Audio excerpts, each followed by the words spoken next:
Wait, this can't be real. Everything looks the same, but it feels different. Like the air itself is alive. Is this the spiritual world? Oh, you're gonna see this. Let me show you.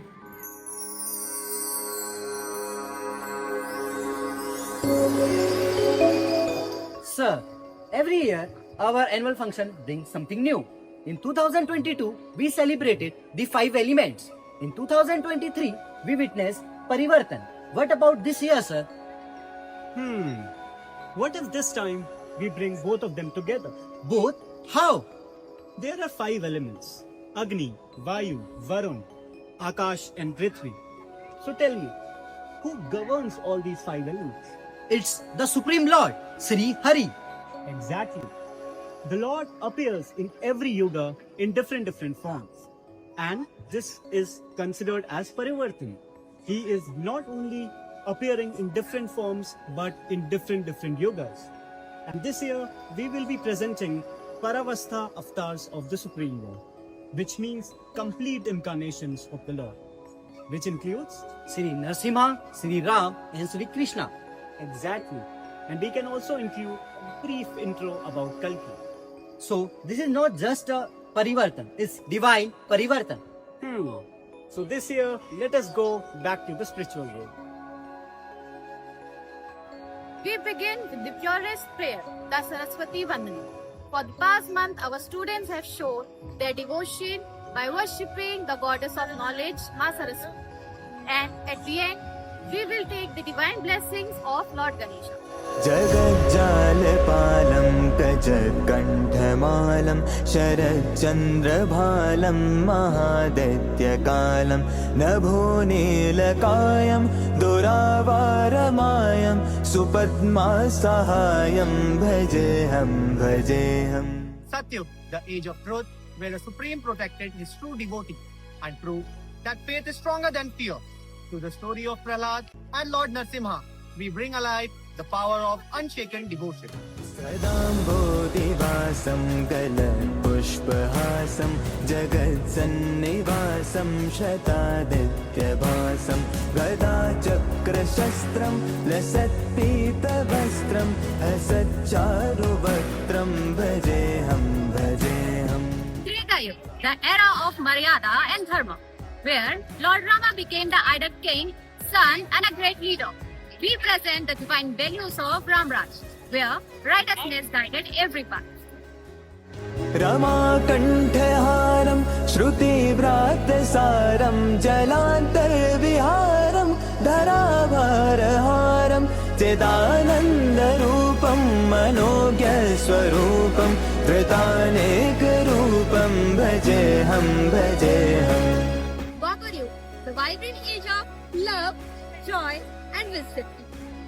The Leelas of Lord Krishna, the message of Bhagavad Gita, we have portrayed every shades of devotion and divine love. जराजन्महीनं परानन्ददीनं समाधानलीनं सदैवानवीनं जगज्जन्महेतुं सुरानीककेतुं त्रिलोकैकसेतुं भजेऽहं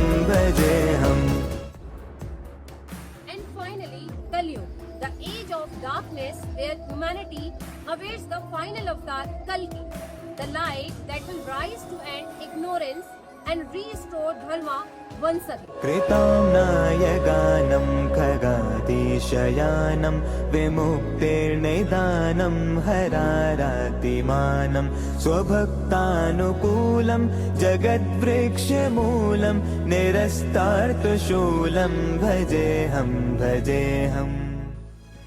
This is not just the work of our students, but every teacher, every department, from costumes to choreography, from music to stage design.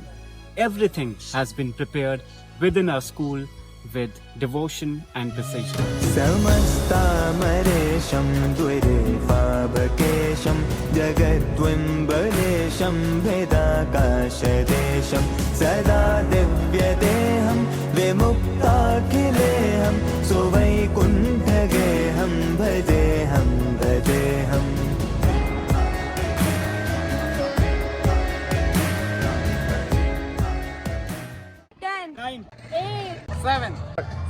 5. 4, 3, 2, 1.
always symbolize knowledge, purity, and divinity.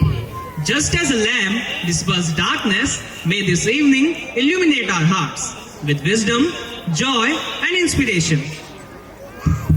To begin this auspicious occasion, I, Garima Best, And I, Mohit Pathak, invite our distinguished guests to kindly come forward and light the lamp of enlightenment, a symbol of the victory of light over darkness and knowledge over ignorance. we humbly request our special guest Suren Singh Lotni ji, our chief guest Mohan Singh Bis ji, our respected principal ma'am, our esteemed director sir, and our revered teachers. To please come forward and light the lamp of enlightenment.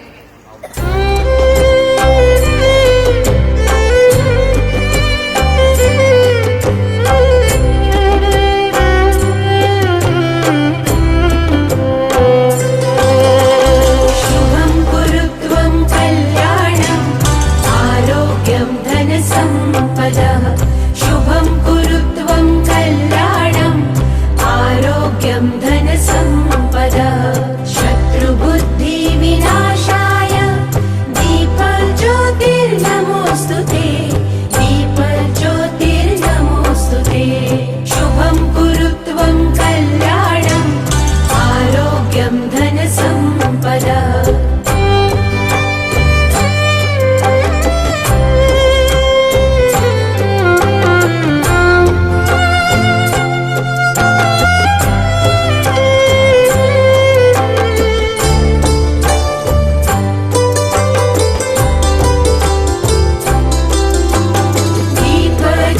दीपज्योतिर्परब्रह्म दीपज्योतिर्जनार्दनः दीपज्योतिर्परब्रह्म दीपज्योतिर्जनार्दनः दीपो हर्तु मे पापम् सन्ध्यादीपनमोऽस्तु ते शुभं कुरुत्वं कल्याणम् आरोग्यं धनसम्पदः शुभं कुरुत्वं कल्याणम् आरोग्यं धनसम्पदः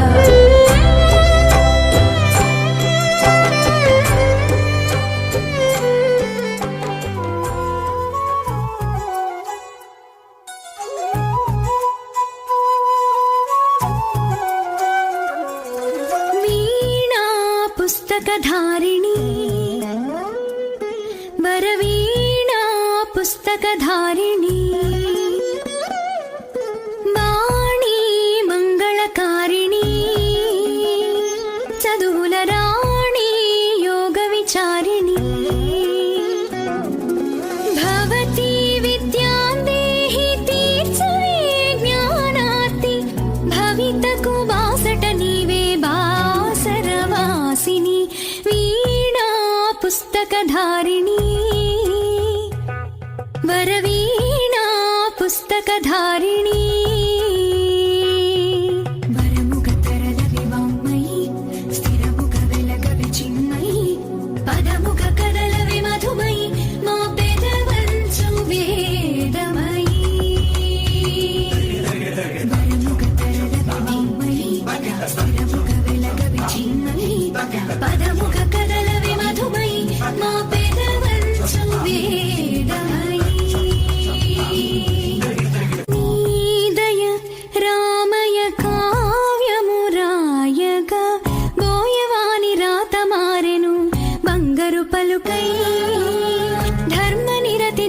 కందెను తరముల కొరకై గతమేమో పశువుల కాపరి కథ మారి పొంగెను వాక్చరి కాళిదాస కవితాద్యుతి నీ కనికరమే వరముగ తరలవి వాంగ్మయి స్థిరముగ వెలగవి చిన్మయి పదముగ కదలవి మధుమయి మా పెదవంచు వేదమయి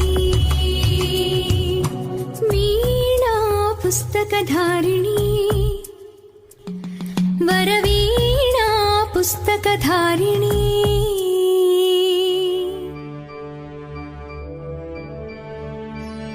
गणानाम गणपति गणेश लंबोदर सोहे भुजाचार एकदंत चंद्रमा ललाट राजे ब्रह्मा विष्णु महेश तालदय धुरपत गावे अति विचित्र गणनाथ आज मृदंग बजावे मृदंग बजावे मृदंग बजावे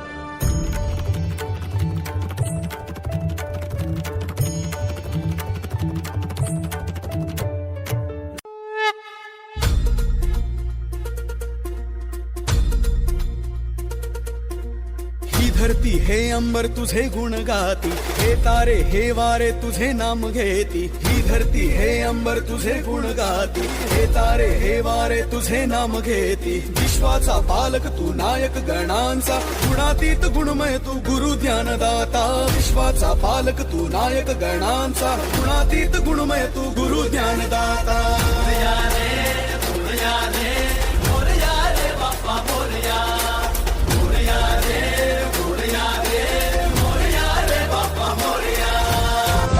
Bappa Morya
Presenting before you the story of Prahlad and Narsimha, a tale of unshaken devotion, divine protection, and the eternal victory of faith over fear.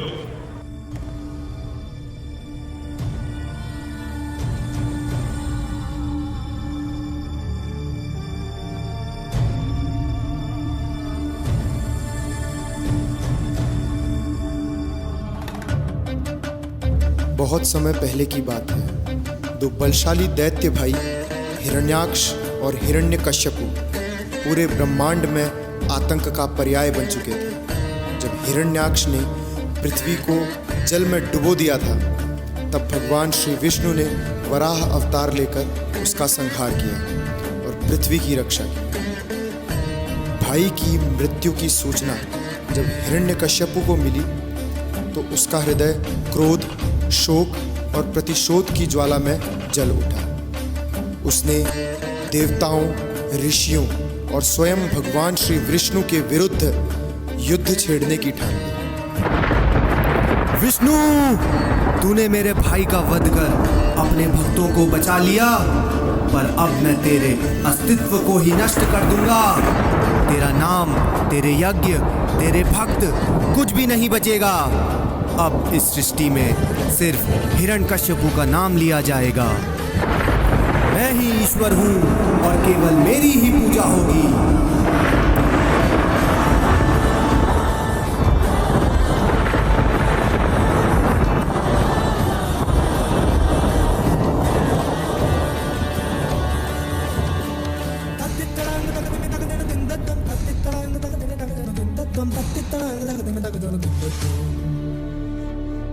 Hiranyakashipu जानता था कि शोक से ग्रस्त परिवार को संयम और दर्शन की आवश्यकता है। इसीलिए उसने अपने भतीजों को बुलवाया और उन्हें मृत्यु, आत्मा और जीवन के गूढ़ रहस्यों के बारे में समझाया।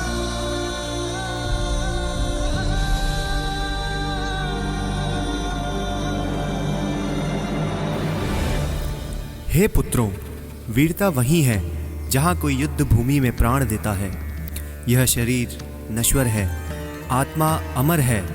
जैसे पक्षी अपने घोंसलों को छोड़ उड़ जाता है, वैसे ही आत्मा शरीर का परित्याग करती है। शोक मत करो, आत्मा अजर है, अमर है और सदा रहती है।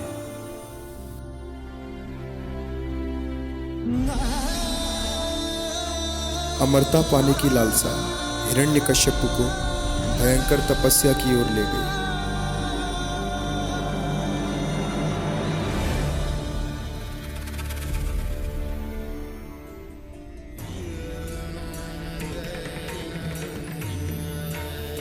जब हिरण्यकश्यपु मंदिरांचल पर्वत पर घोर तपस्या में लीन था, देवताओं ने अवसर देखकर राक्षसों पर आक्रमण कर दिया। हिरण्यकश्यपु की नगरी उजाड़ दी गई।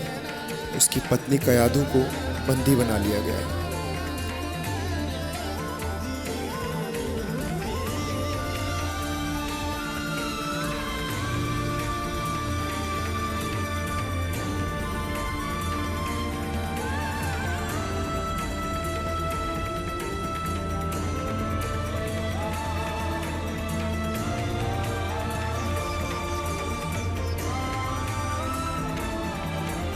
नारायण नारायण, इंद्र तुम यह क्या कर रहे हो?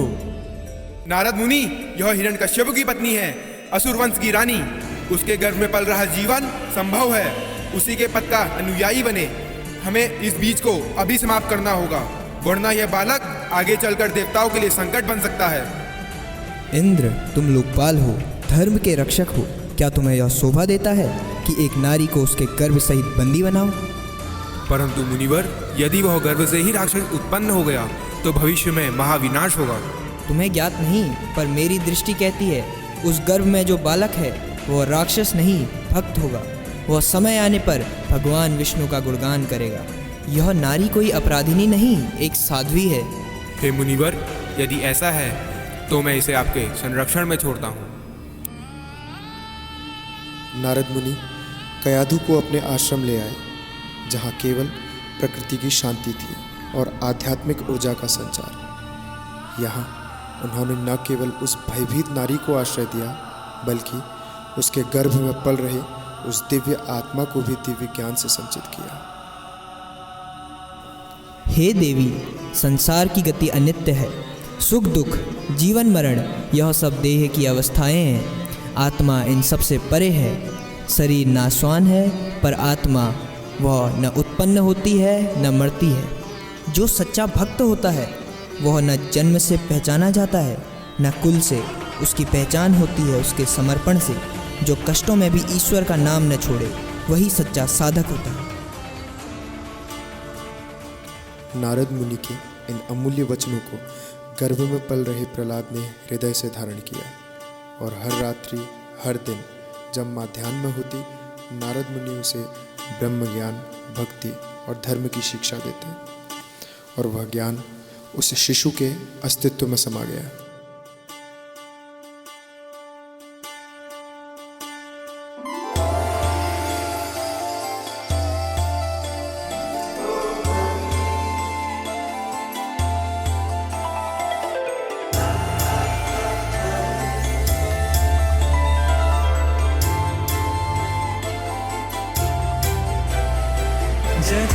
जगज्जालपालं गजत्कण्ठमालं शरचन्द्रभालं महादैत्यकालं नभोनीलकायं दुरावारमायं सुपद्मासहायं भजेऽहं भजेऽहम्।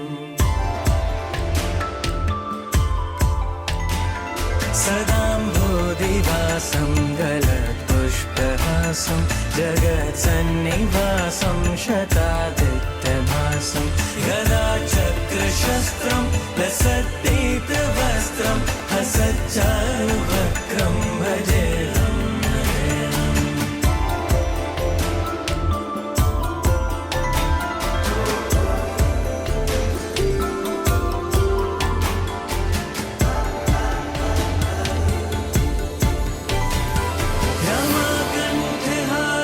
श्रुतिव्रातसारं जलान्तर्विहारं धारावारहारं चिदानन्दरूपं मनोज्ञस्वरूपं धृतानेकरूपं भजेऽहं भजेऽहम्।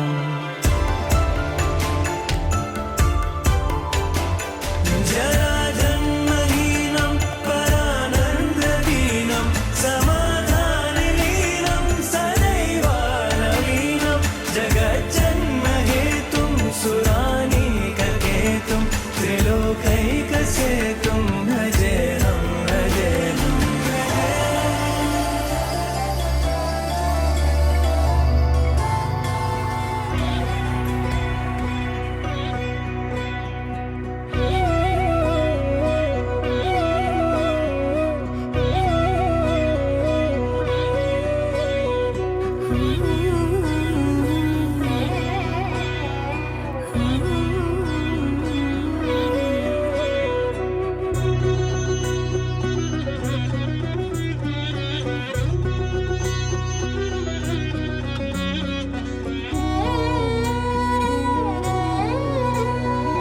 दिल में बसते प्राण हो तुम, खुशी तुम मान हो। तुझ पे दुख आने से पहले मेरी जान जान। सूर्य जैसी रोशनी, चंद्रमा जैसी छवि, तुझसे उज्जवल मेरा जीवन, तू मेरा संसार। ना रुके तेरे कदम, तुझको छूना है गगन। हर हृदय में प्रेम भर दे, हर कोई तुझे करे प्यार।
गुरुकुल से कुछ समय के लिए लौटने पर पिता हिरण्यकश्यपु ने उसे स्नेह से पास बुलाया।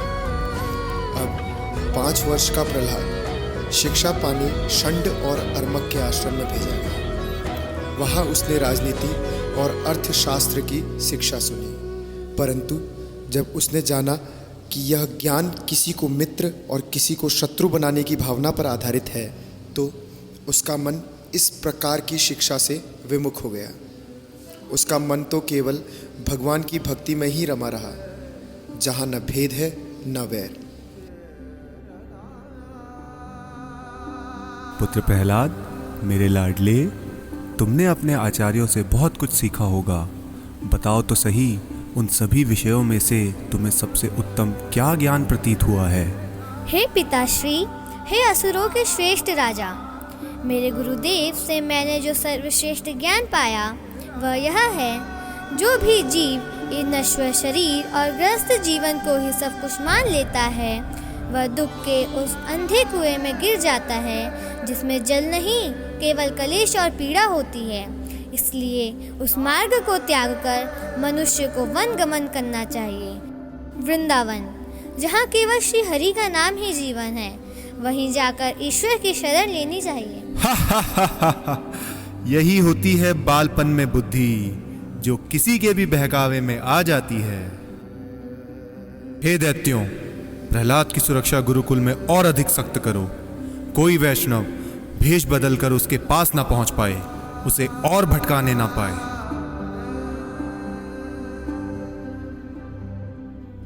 गुरुकुल में प्रहलाद को फिर से लाया गया। 5 वर्ष की आयु का यह बालक, जिसके मन में विष्णु की भक्ति गहराई से बस चुकी थी। दैत्य गुरु षंड और अर्मक उसे देखकर चिंतित थे। वे क्रोध नहीं, करुणा और शंका के साथ उससे पूछते हैं, पुत्र प्रहलाद, तुम जो बातें कहते हो वो बाकी बालकों से भिन्न है। ये ज्ञान तुम्हारे भीतर से आया है या किसी ने सिखाया है? क्या तुम्हें किसी ने भ्रमित किया है? हम तुम्हारे हितैषी हैं, कृपया सत्य बताओ। मैं उस एक परमेश्वर को नमस्कार करता हूँ, जिन्होंने अपनी माया से यह मित्र और शत्रु का भेद उत्पन्न किया है। आज मैं स्वयं उस सत्य को अनुभव कर रहा हूँ, जिसे मैंने पहले केवल सुना था कि जब मनुष्य की बुद्धि मोह में फंसती है तब वह भेदभाव करता है। जब भगवान अपने भक्त से प्रसन्न होते हैं तो वह सच्चा ज्ञानी बनता है। वह जानता है कि हम सभी, चाहे कोई भी हो, एक ही प्रभु की शाश्वत सेवक आत्माएं हैं। तब कोई पराया नहीं होता, ना कोई शत्रु। उस छोटे से बालक की वाणी में छुपा था एक ऐसा सत्य जिसे सुनकर गुरुजन मौन रह गए, ना क्रोध कर सके और ना ही प्रशंसा, क्योंकि जब ज्ञान हृदय को छूता है तो शब्द थम जाते हैं और मन शून्य हो जाता है।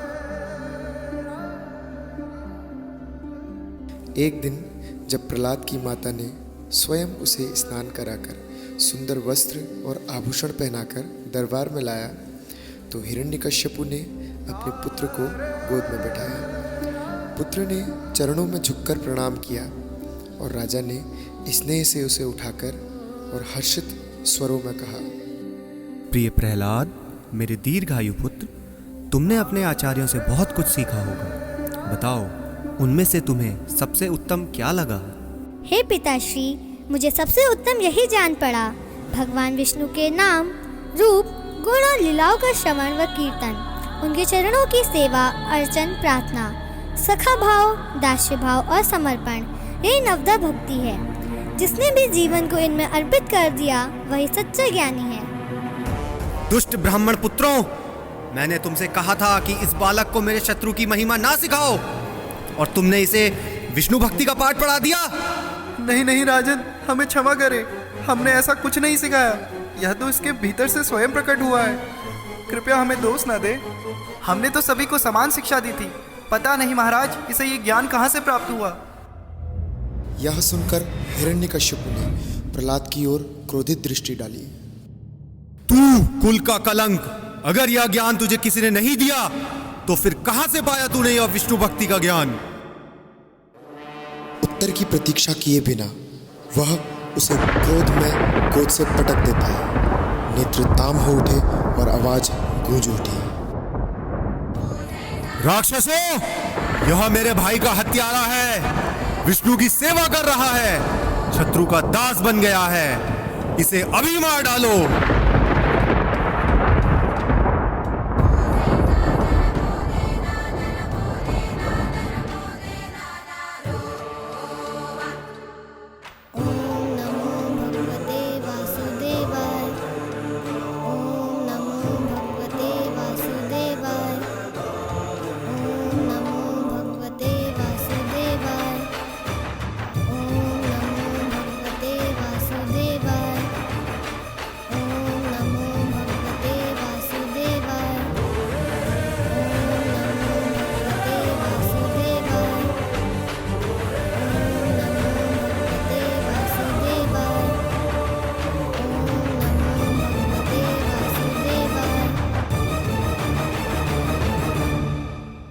प्रहलाद को मारने के सारे प्रयास विफल हो चुके थे।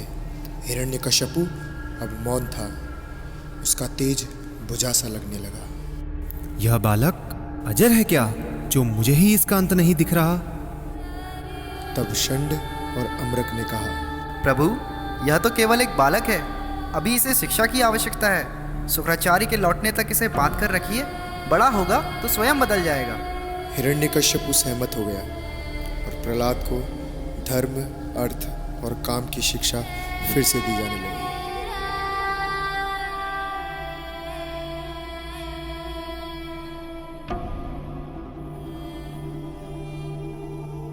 जब गुरु आश्रम चले जाते, बालक खेल का अवसर पाते और प्रहलाद को बुलाते।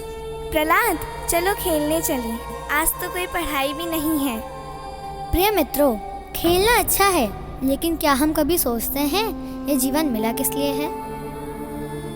उसके शब्दों में ना उपदेश था, ना दम्भ, बस मित्रता थी और करुणा।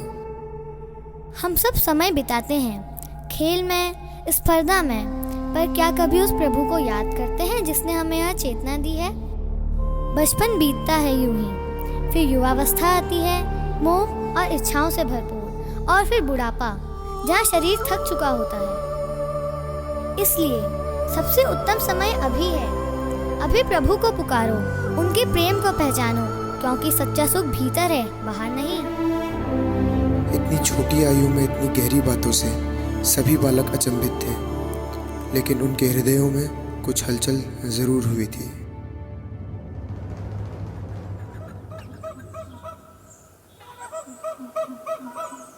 आओ सुनो हरि की गाथा, वही खुशी वही है आशा, हर एक प्राणी उन्हीं पे निर्भर, चले ये जग उन्हीं से सारा। कहो क्या है हरि की भक्ति, कितनी मिथ्या कितनी है सच्ची, कहो भला हमें कहाँ से मिली हुई तुम्हें ये शक्ति। देख तो हमको सच बता, इस वेद को हमसे ना छुपा। तुम कहते वो है हर जगह, वो दिखता ही ना तो है कहाँ।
लगता वो संग है मेरे, जन जन में वो वही तो जग के कण कण में है।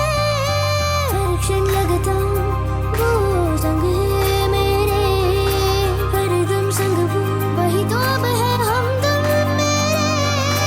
रक्षा करना माधवा हम सबका तू आसरा, रक्षा करना माधवा छोड़ना साथ तेरा। रक्षा करना माधवा हम सबका तू आसरा, रक्षा करना माधवा छोड़ना साथ तेरा। ओम नमः नमः नारायण नमः, ओम नमः नमः नारायण नमः, ओम नमः नमः नारायण नमः, ओम नमः नमः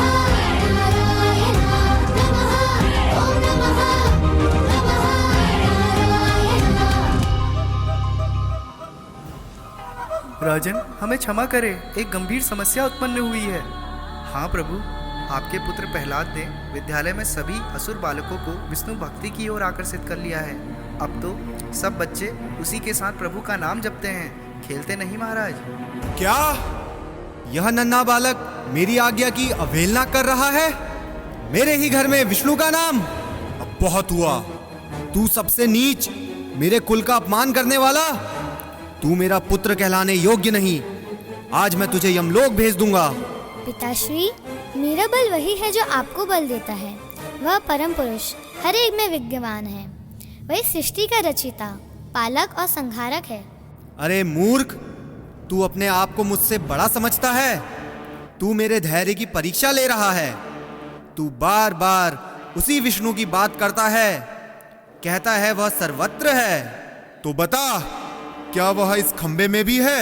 हाँ पिताजी, वह परमेश्वर हर जगह है, इस खंबे में भी, आपके भीतर भी और मेरे भीतर भी। आप उन्हें देख नहीं सकते क्योंकि इन्हें देखने के लिए आंखों से अधिक श्रद्धा की आवश्यकता होती है। तो देखता हूँ वो तुझे कैसे बचाता है।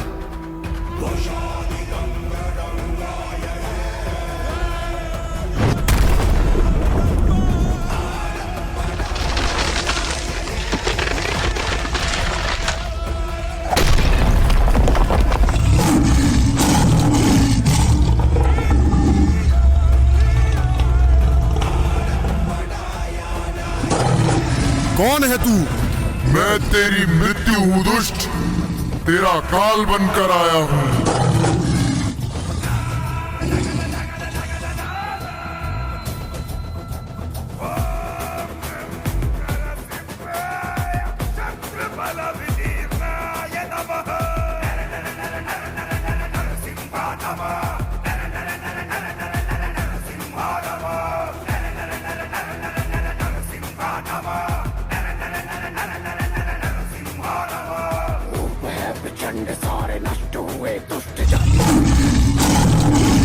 मैं अमर हूँ, मैं हिरण्यकश्यप हूँ, मैं नहीं मर सकता।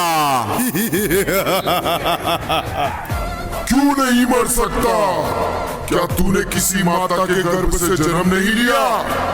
ब्रह्मा जी ने मुझे वरदान दिया है, ना मैं दिन में मर सकता हूँ ना रात में, ना मैं घर के अंदर मर सकता हूँ ना बाहर, ना मैं धरती पर मर सकता हूँ और ना ही आकाश में। ना मुझे कोई पशु मार सकता है ना मनुष्य, ना मुझे कोई अस्त्र मार सकता है ना शस्त्र। मूर्ख, अब न दिन है न रात, संध्या का समय है। तू ना घर के भीतर है न बाहर, तू दहलीज पर है, ना धरती पर है ना आकाश में, तो उसके मध्य मेरी गोद में है। मुझे ना कोई मनुष्य मानेगा और ना ही पशु। मैं आधा नर और आधा सिंह हूँ। मेरा नाम नरसिंह है और मेरे हाथ में ना कोई अस्त्र है ना कोई शस्त्र।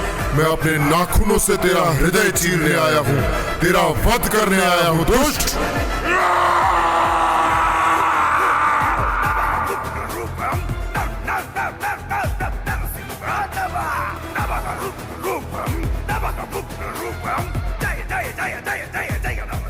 हिरण्यकश्यप के वध के बाद भी नरसिंह भगवान का उग्र रूप शांत नहीं हुआ।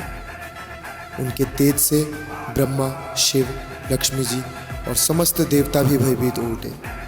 कोई उन्हें शांत न कर सका। तब ब्रह्मा जी ने प्रहलाद से निवेदन किया, प्रभु कृपा करें, अब क्रोध त्याग दें। धन्य हो प्रहलाद, तुम्हारे प्रेम और करुणा ने मेरा हृदय जीत लिया है। यह तो आपकी असीम कृपा है प्रभु। आपके चरणों में स्थान पाकर मेरा जीवन धन्य हो गया। तुम मेरी गोद में बैठकर कैसा अनुभव कर रही हो वत्स? हे मेरे शाश्वत पिता, आपकी गोद में बैठकर मुझे अत्यधिक सुरक्षित महसूस हो रहा है। ऐसा लग रहा है मानो मुझे ब्रह्मांड का सबसे बड़ा आश्रय मिल गया हो। पर पता नहीं आपको कैसा लग रहा होगा, क्योंकि आपने कभी माता पिता के प्रेम का अनुभव नहीं किया है।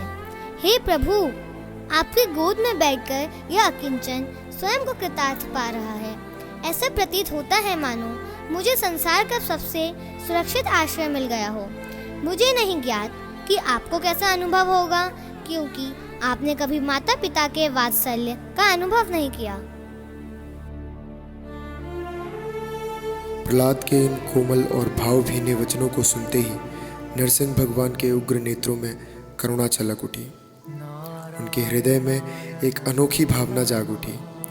वह भी तो कभी माँ बाप के स्नेह को अनुभव करना चाहते थे। उसी क्षण उन्होंने संकल्प लिया कि अगली बार जब वे अवतार लेंगे तो पुत्र रूप में जन्म लेकर माता पिता के प्रेम को अनुभव करेंगे। और वही संकल्प उन्हें अगली बार अयोध्या के राजकुमार श्री राम के रूप में इस धरती पर लाया।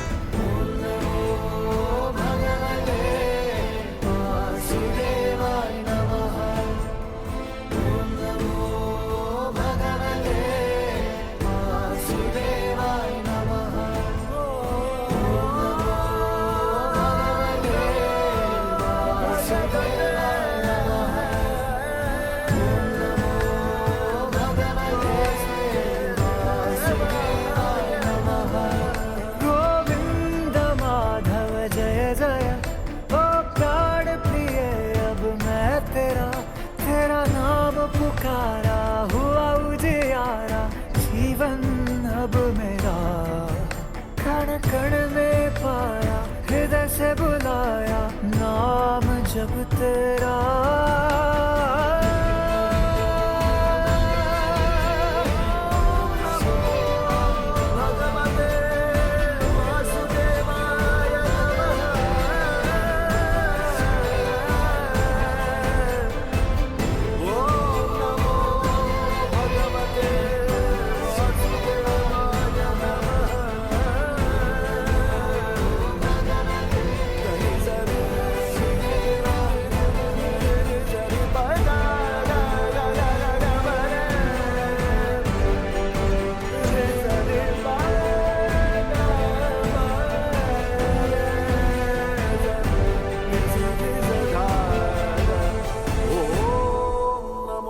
भगवते वासुदेवाय।